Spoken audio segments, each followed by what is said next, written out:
अच्छा, अब वो जो मेन वजह है जो आप कह रहे हैं बैंक्स की लीडरशिप आएगी, जरा इसके बारे में बताइए। शानदार नतीजा है जी, गजब के नंबर से। आप कोई भी बैंक उठा के देखें, किसी भी तरह के रिजल्ट देखें, सबसे पहले तो एसबीआई लाइफ बेस्ट रिजल्ट आए हैं एसबीआई के। अब तक के ऐसे रिजल्ट एसबीआई ने कभी नहीं दिए। एस्टिमेट के ऊपर आना ये तो सब अपने आप में बड़ी चीज है ही नहीं कि भाई आप कितने बीट कर रहे हैं। 10,400 करोड़ का मुनाफे के सामने 3,000 करोड़ का बीट मैंने जिंदगी में कभी नहीं देखा कि उम्मीद से 3,000 करोड़ का प्रॉफिट नहीं बनता था। Correct correct. और 3,000 करोड़ की बीट आ रही है। So I think SBI, no doubt SBI lifetime high पे स्टॉक भी ट्रेड कर रहा है। दीप याद होगा 200 से 250 रुपए से हमें एसबीआई लगातार बहुत स्ट्रांगली बोले कि ये डबल होगा, डबल होगा, डबल होगा। और 500 पे भी हमने ये कहा कि अभी भी बेचना नहीं है इसको। और अभी तो आप देखिए धीमे धीमे प्राइवेट बैंक्स और पब्लिक बैंक्स के बीच में जो वैल्यूएशन गैप है कवर होगा, वो कवर होगा, बहुत कवर होगा। तो अभी भी एसबीआई आप आराम से 800 रुपए के टारगेट के लिए होल्ड करिए। 800? यस, 50%? नहीं, 800 600 हो गया ना। 600 से 800, 25 1/3। हाँ, 35%, 1/3। अभी भी पोर्टफोलियो में रखना है। 800 आज नहीं हो जाएगा, हो जाएगा over a period of time. हाँ, 6 महीने लगेंगे, 12 महीने लगेंगे, लेकिन साल भर में अगर एसबीआई आपको 30-35% रिटर्न दे, एफडी करा के देख लो एसबीआई में। तो एसबीआई में एफडी से बेहतर है एसबीआई का एनी टाइम। मैं तो आपको सिंपल बोलता हूँ, जिस बैंक पे आपको भरोसा हो, जितने टाइम की आप एफडी कराते हो उतने टाइम के लिए शेयर तो लो।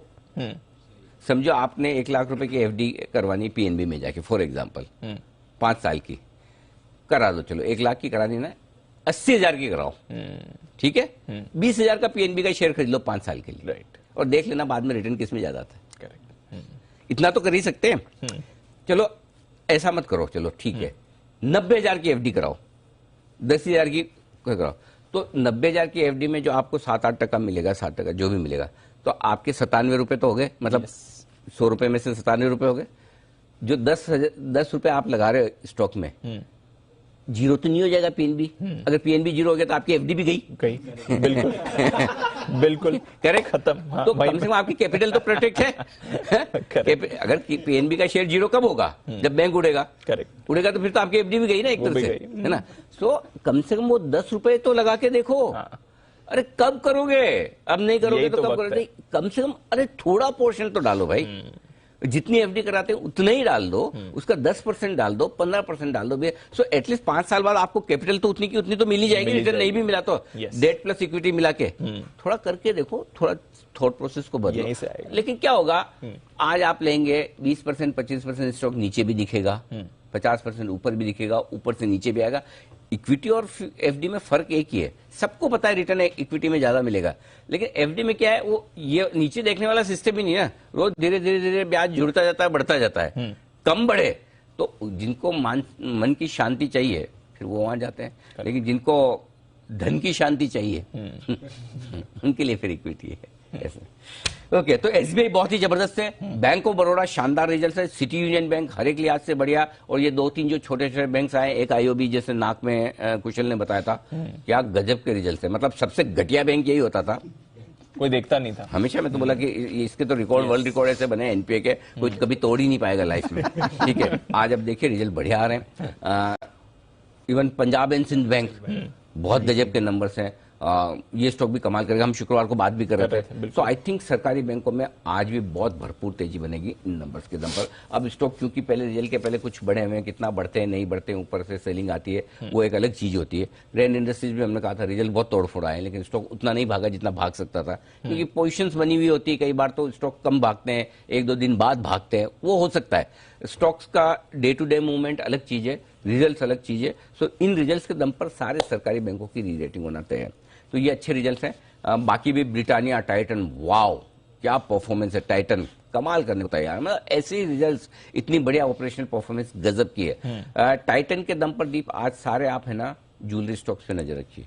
ओके, हाँ, ज्वेलरी इस बार जो सीजन में, जो दिवाली के सीजन में ज्वेलरी की सेल हुई है, अगला क्वार्टर देखिएगा वापस से, ये टाइटन अगले क्वार्टर में भी कमाल करेगा, दिसंबर में भी।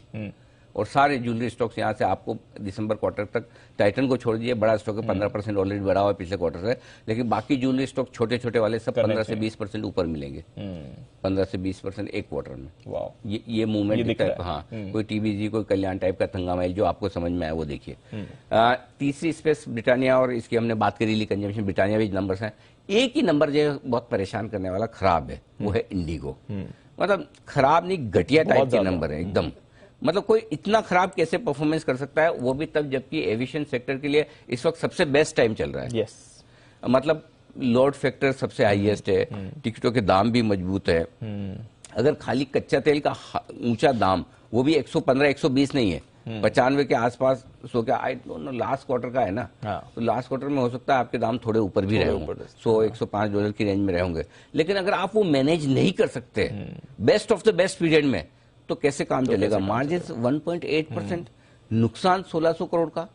बूमिंग इकोनॉमी में अगर एविएशन सेक्टर नुकसान कर रहा है तो अच्छी इकोनॉमी में कभी नहीं कर पाएगा।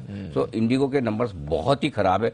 आई डोंट नो, आज का एक्सीडेंट वो LIC हाउसिंग और कौन सा एक और कौन सा घटा था, PNB हुआ था, LIC हाउसिंग हुआ था, आई थिंक। नहीं, PNB नहीं, एक और दो स्टॉक ऐसे थे जो बहुत ही खराब हुए थे, जो लोअर सर्किट टाइप का। आई डोंट नो, नंबर तो बहुत खराब है। M&M फाइनेंस था, बाद में M&M फाइनेंस 10% ऊपर था। सो बट एनीवे, सो कहने का मतलब है कि रिजल्ट्स बहुत ही ऐसे हैं कि जो काफी खराब है। अब कितना गिरता नहीं गिरता, पोजिशनिंग पहले कैसी बनी हुई मुझे पता नहीं, कितना बन हुआ था 1/4%, 1800 रुपए, जगह तो है गिरने की दी, इसमें कोई डाउट नहीं।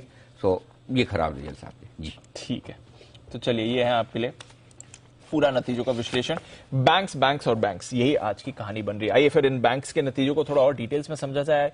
ट्रिगर्स क्या है, इतनी सारी IPOs चल रही है, उनके अपडेट्स और साथ ही खबरें और ब्रोकरेजेस भी हमारे बंधन बैंक जिसके खराब आए थे। यस, हाँ, बंधन सबसे खराब थे कि भाई इतने सारे बैंक अच्छे रिजल्ट दे रहे हैं, बंधन और LIC दो एक्सीडेंट थे।